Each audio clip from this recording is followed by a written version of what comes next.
Good afternoon students. आज हम लोग क्लास 10th की हिंदी में यशपाल द्वारा रचित लखनवी अंदाज नामक पाठ के गद्यांश पर आधारित प्रश्नों का उत्तर देखेंगे। देखिए, गद्यांश पर आधारित जो प्रश्न हैं, इन प्रश्नों को हल करने के लिए हमें सर्वप्रथम गद्यांश को ध्यानपूर्वक पढ़ना चाहिए और उस गद्यांश को पढ़ने के बाद हम उन प्रश्नों को देखेंगे तो बड़ी आसानी से हमें उन प्रश्नों के उत्तर उस गद्यांश से मिल जाते हैं। कभी कभी ऐसा होता है कि कुछ प्रश्न होते हैं कि वो उस गद्यांश में नहीं होते हैं, उसके पहले या बाद के प्रसंगों पर आधारित होते हैं, तो इसके लिए हमें उस पाठ का ज्ञान भी होना आवश्यक होता है। जब हम उस पाठ की कहानी को जानते हैं तो बाकी प्रश्नों को भी हम आसानी से लिख लेते हैं। तो आइए हम ये गद्यांश देखते हैं जो पहला है। यहाँ पहले हम गद्यांश को पढ़ लेते हैं, उसके बाद इस पर आधारित प्रश्नों को आसानी से देख लेते हैं। लेकिन किस तरह से हम प्रश्नों को चुनते हैं, ढूंढते हैं, उसको जानने के लिए, समझने के लिए आप यह वीडियो पूरा देखिए, अंत तक देखें। चैनल को आपने सब्सक्राइब नहीं किया तो चैनल को सब्सक्राइब कर लें और बेल आइकन दबा दें, जिससे नया वीडियो आपके सिलेबस से संबंधित अपलोड किया जाए तो उसका नोटिफिकेशन आप तक पहुंचता रहे। तो आइए हम सबसे पहले इस गद्यांश को पढ़ते हैं। देखिए, ठाली बैठे, यहाँ पहला शब्द जो है ये गलत लिखा गया है। ये ठाली नहीं बल्कि ये शब्द है खाली, ठीक ना, ये खाली होना चाहिए। खाली बैठे कल्पना करते रहने की पुरानी आदत है। नवाब साहब की सुविधा और संकोच के कारण का अनुमान करने लगे। संभव है नवाब साहब ने बिल्कुल अकेले यात्रा कर सकने के अनुमान में किफ़ायत के विचार से सेकंड क्लास को टिकट खरीद लिया हो। अब यहाँ देखिए, को भी जो है ये को नहीं होगा बल्कि का होगा। सेकंड क्लास का टिकट खरीद लिया हो। अब गवारा न हो कि शहर का कोई सफ़ेदपोश उन्हें मझले दर्जे में सफ़र करता देखे। अकेले सफ़र का वक्त काटने के लिए ही खीरे खरीदे होंगे और अब किसी सफ़ेदपोश के सामने खीरा कैसे खाएं। हम कनखियों से नवाब साहब की ओर देख रहे थे। नवाब साहब कुछ देर गाड़ी की खिड़की से बाहर देखकर स्थिति पर गौर करते रहे। ओह, नवाब साहब ने सहसा हमें संबोधित किया। आदाबर जनाब, खीरे का शौक फरमाएंगे। तो ये था हमारा गद्यांश। प्रसंग आपको गद्यांश पढ़ने के बाद पता ही चल गया होगा कि जब लेखक भी उस ट्रेन में पहुंचता है सेकंड क्लास के डिब्बे में जिसमें नवाब साहब बैठे हुए थे, तो वहां पर नवाब साहब को देख करके लेखक जो अनुमान करता है उसी का वर्णन है। तो आइए अब हम इस पर आधारित प्रश्न देख लेते हैं कि वो प्रश्न क्या कह रहा है। देखिए, इस पर पहला प्रश्न है जो वो कह रहा है कि सहसा नवाब साहब ने लेखक से क्या कहा और उनके इस कथन में आप उनके किस भाव का अनुभव करते हैं। सहसा नवाब साहब ने लेखक से क्या कहा। तो देखिए, यहाँ आपने देखा अंत में ना, गद्यांश के अंत में देखा कि एक मिनट,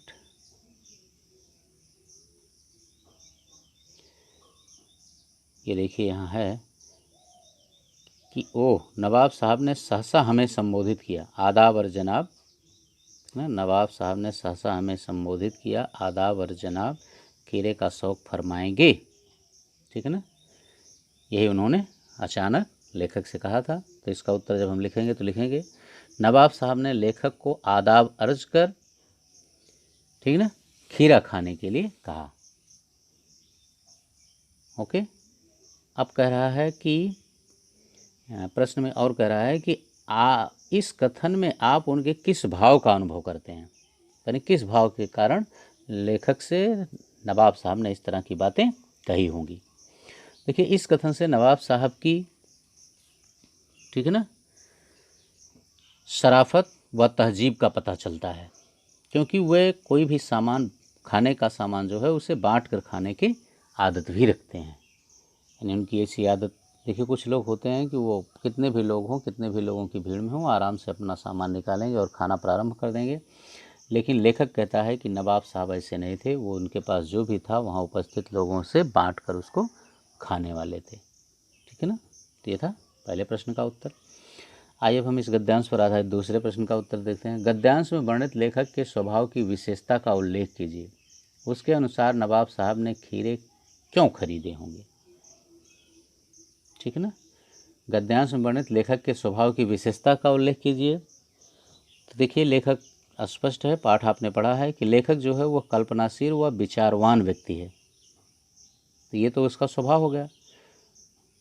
और वह बिना विचार के ही कहानी लिखने में भी निपुण है, ठीक है ना। ये तो लेखक का स्वभाव हो गया कि वह कल्पनाशील व विचारवान व्यक्ति है और वह बिना विचार के भी कहानी लिखने में निपुण है, क्योंकि वो कहानी ढूंढने के लिए ही उसने सफ़र की थी सेकंड क्लास की। और वो फिर प्रश्न आगे कह रहा है जो कि लेखक क्या अनुमान करता है कि नवाब साहब ने खीरे क्यों खरीदे होंगे, ठीक है ना। देखिए उसके अनुसार नवाब साहब ने खीरे क्यों खरीदे होंगे, तो ये देखिए इसमें इसका उत्तर है, ये है कि अकेले यात्रा कर सकने के अनुमान में किफ़ायत के विचार से सेकंड क्लास को टिकट खरीदा होगा, ठीक है ना। अकेले सफ़र का वक्त काटने के लिए ही खीरे खरीदने होंगे, तो उन्होंने खीरे क्यों खरीदे होंगे, स्पष्ट हो गया ना कि नवाब साहब खीरे खाने का शौक़ रखते हैं तथा अकेले सफ़र का वक्त काटने के लिए ही खीरे उन्होंने खरीदे होंगे। Okay good. आइए अब हम इस गद्यांश पर आधारित तीसरे प्रश्न को देखते हैं। लेखक अपनी आदत के अनुसार नवाब साहब के विषय में क्या सोचने लगा। अपनी आदत के अनुसार, उसकी आदत थी कल्पना करना। देखिए खाली समय में लेखक को कल्पना करने की आदत थी।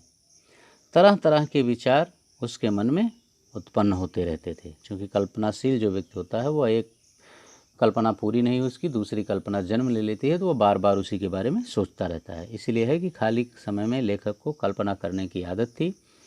तरह तरह के विचार उसके मन में उत्पन्न होते रहते थे।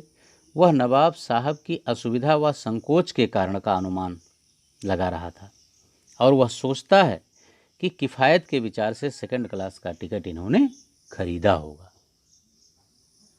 ठीक है ना। यहाँ देखिए है सेकंड क्लास का टिकट उन्होंने किफ़ायत के विचार से खरीदा होगा, अनुमान में, ठीक है ना। किफ़ायत के विचार से उन्होंने सेकंड क्लास का टिकट खरीद लिया हो, ठीक है। तो ये था तीसरा प्रश्न। इस प्रश्न का उत्तर भी उम्मीद करते हैं कि आपको आ गया होगा, आपको कोई प्रॉब्लम नहीं होगी। तो ये पहला गद्यांश था, इस पर आधारित मैंने प्रश्न आपको बता दिए। आइए अब इसके आगे जो गद्यांश आपको दिया गया है उसको प्रश्न पढ़ करके उस पर आधारित प्रश्नों के उत्तर आपको स्वयं लिखने होंगे। देखिए गद्यांश है, नवाब साहब खीरे की तैयारी और इस्तेमाल से थक कर लेट गए। हमें तस्लीम में सिर खम कर लेना पड़ा। यह है ख़ानदानी तहजीब, नफासत और नज़ाकत। हम गौर कर रहे थे, खीरा इस्तेमाल करने के इस तरीके को खीरे की सुगंध और स्वाद की कल्पना से संतुष्ट होने का सूक्ष्म, नफीस या एब्स्ट्रैक्ट तरीका जरूर कहा जा सकता है, परंतु क्या ऐसे तरीके से उदर की तृप्ति भी हो सकती है। नवाब साहब की ओर से भरे पेट के ऊंचे डकार का शब्द सुनाई दिया और नवाब साहब ने हमारी ओर देखकर कह दिया, खीरा लजीज होता है लेकिन होता है शकील, नामुराद मैदे पर बोझ डाल देता है। ज्ञान चक्षु खुल गए, पहचाना ये है नई कहानी के लेखक। तो ये था आपका गद्यांश। इस पर आधारित जो पहला प्रश्न है, नवाब साहब थक कर क्यों लेट गए, ठीक है ना, आपको मिल जाएगा उत्तर, कोई दिक्कत नहीं होनी चाहिए, उम्मीद करते हैं। दूसरा प्रश्न कह रहा है, लेखक खीरा इस्तेमाल करने के कौन से तरीके पर गौर कर रहे थे, ये भी गद्यांश में है, लिख लेंगे। लेखक के ज्ञान चक्षु किस प्रकार खुल गए, अंतिम लाइन पंक्तियों में इसका उत्तर है, इसका भी उत्तर आप आसानी से ढूंढ कर लिख लेंगे। तो अब इस पहले गद्यांश को मैंने बताया, इस दूसरे गद्यांश का उत्तर आप लिख लेंगे, आपको कोई प्रॉब्लम नहीं होनी चाहिए। बस इस पार्ट में इतना ही। अगले पार्ट में हम इस पाठ पर आधारित प्रश्नों को लेकर आपके समक्ष पुनः उपस्थित होंगे। तब तक के लिए थैंक यू।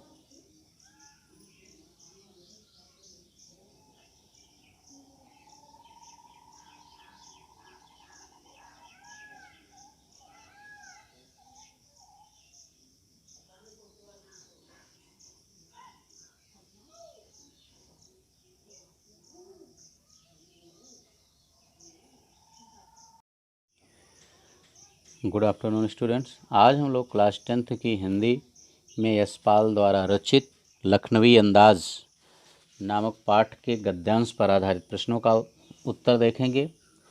देखिए, गद्यांश पर आधारित जो प्रश्न हैं, इन प्रश्नों को हल करने के लिए हमें सर्वप्रथम गद्यांश को ध्यानपूर्वक पढ़ना चाहिए और उस गद्यांश को पढ़ने के बाद हम उन प्रश्नों को देखेंगे तो बड़ी आसानी से हमें उन प्रश्नों के उत्तर उस गद्यांश से मिल जाते हैं। कभी कभी ऐसा होता है कि कुछ प्रश्न होते हैं कि वो उस गद्यांश में नहीं होते हैं, उसके पहले या बाद के प्रसंगों पर आधारित होते हैं, तो इसके लिए हमें उस पाठ का ज्ञान भी होना आवश्यक होता है। जब हम उस पाठ की कहानी को जानते हैं तो बाकी प्रश्नों को भी हम आसानी से लिख लेते हैं। तो आइए हम ये गद्यांश देखते हैं जो पहला है यहाँ। पहले हम गद्यांश को पढ़ लेते हैं, उसके बाद इस पर आधारित प्रश्नों को आसानी से देख लेते हैं। लेकिन किस तरह से हम प्रश्नों को चुनते हैं, ढूंढते हैं, उसको जानने के लिए, समझने के लिए आप यह वीडियो पूरा देखिए, अंत तक देखें। चैनल को आपने सब्सक्राइब नहीं किया तो चैनल को सब्सक्राइब कर लें और बेल आइकन दबा दें, जिससे नया वीडियो आपके सिलेबस से संबंधित अपलोड किया जाए तो उसका नोटिफिकेशन आप तक पहुंचता रहे। तो आइए हम सबसे पहले इस गद्यांश को पढ़ते हैं। देखिए, ठाली बैठे, यहाँ पहला शब्द जो है ये गलत लिखा गया है। ये ठाली नहीं बल्कि ये शब्द है खाली, ठीक ना, ये खाली होना चाहिए। खाली बैठे कल्पना करते रहने की पुरानी आदत है। नवाब साहब की सुविधा और संकोच के कारण का अनुमान करने लगे। संभव है नवाब साहब ने बिल्कुल अकेले यात्रा कर सकने के अनुमान में किफ़ायत के विचार से सेकंड क्लास को टिकट खरीद लिया हो। अब यहाँ देखिए, को भी जो है ये को नहीं होगा बल्कि का होगा। सेकंड क्लास का टिकट खरीद लिया हो। अब गवारा ना हो कि शहर का कोई सफ़ेदपोश उन्हें मझले दर्जे में सफ़र करता देखे। अकेले सफ़र का वक्त काटने के लिए ही खीरे खरीदे होंगे और अब किसी सफ़ेदपोश के सामने खीरा कैसे खाएं। हम कनखियों से नवाब साहब की ओर देख रहे थे। नवाब साहब कुछ देर गाड़ी की खिड़की से बाहर देखकर स्थिति पर गौर करते रहे। ओह, नवाब साहब ने सहसा हमें संबोधित किया। आदाबर जनाब, खीरे का शौक फरमाएंगे। तो ये था हमारा गद्यांश। प्रसंग आपको गद्यांश पढ़ने के बाद पता ही चल गया होगा कि जब लेखक भी उस ट्रेन में पहुंचता है सेकंड क्लास के डिब्बे में जिसमें नवाब साहब बैठे हुए थे, तो वहाँ पर नवाब साहब को देख करके लेखक जो अनुमान करता है उसी का वर्णन है। तो आइए अब हम इस पर आधारित प्रश्न देख लेते हैं कि वो प्रश्न क्या कह रहा है। देखिए, इस पर पहला प्रश्न है जो वो कह रहा है कि सहसा नवाब साहब ने लेखक से क्या कहा और उनके इस कथन में आप उनके किस भाव का अनुभव करते हैं। सहसा नवाब साहब ने लेखक से क्या कहा। तो देखिए, यहाँ आपने देखा अंत में ना, गद्यांश के अंत में देखा कि एक मिनट,